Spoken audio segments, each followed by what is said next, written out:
Míle buíochas Alaska Corlin. I'd like to thank my colleagues, Deputy Sean Canny and Verona Murphy, for co-signing this bill as well.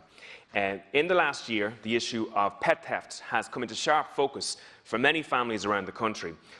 COVID lockdowns has seen many people welcome new pets into their families, and this has seen the price of pets increase radically over that period of time. In my own family, we have a pet, a dog called Rua. He's a fantastic dog. He's a great temperament. He's a cross between a golden retriever and a red setter. And we bought him for €50 13 years ago. The same breed of dog is now advertised on the internet for €1,500. So there's a radical increase in the price of pets across the country. This is driving a very lucrative market, and a market for which pet thieves are unfortunately tapping into. Professional gangs are making big money from this particular market. And we've seen many stories circulate around the country of thieves, going to people's houses, marking the concrete outside of gates with chalk, or tying strings to gates during the day, and then coming back at night time and in the cover of darkness stealing these particular pets. We've also heard a recent story of Gardaí fined 32 stolen dogs worth over €150,000 in Baldoyle. And this shows quite obviously that there's a viable theft market there for criminal enterprises across the country. Many of the stolen dogs in that particular crime were pregnant dogs, so the criminal gangs made extra profits with regards to the pups to maximise their money at the end of that. Many pups are sold online, many pups are sold for cash, and this makes the Garda investigation even more difficult. And we've seen many credible reports of stolen pets quickly brought onto ferries and brought to Britain, where they're sold as well.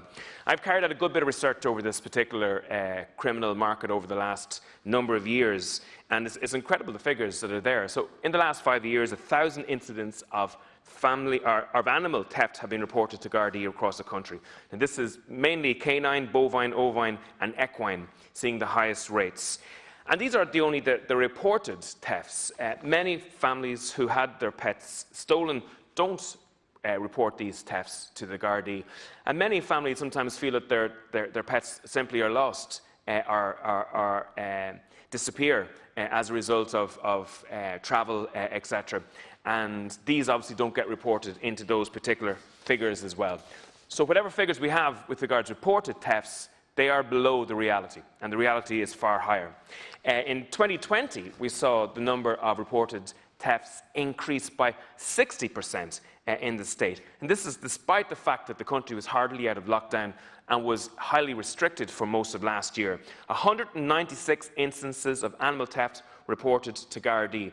It's interestingly that only 40 of these actually translated into charges or summonses. So that means for every 5 incidences of animal theft, only 1 will correlate to a charge at the end of the day. I have no doubt the Gardaí are doing the best that they can with regards to these particular thefts, but it's time that the legislators of this country actually stepped up to the plate and ensured that the legislation reflected the reality of the ground for many people across the country.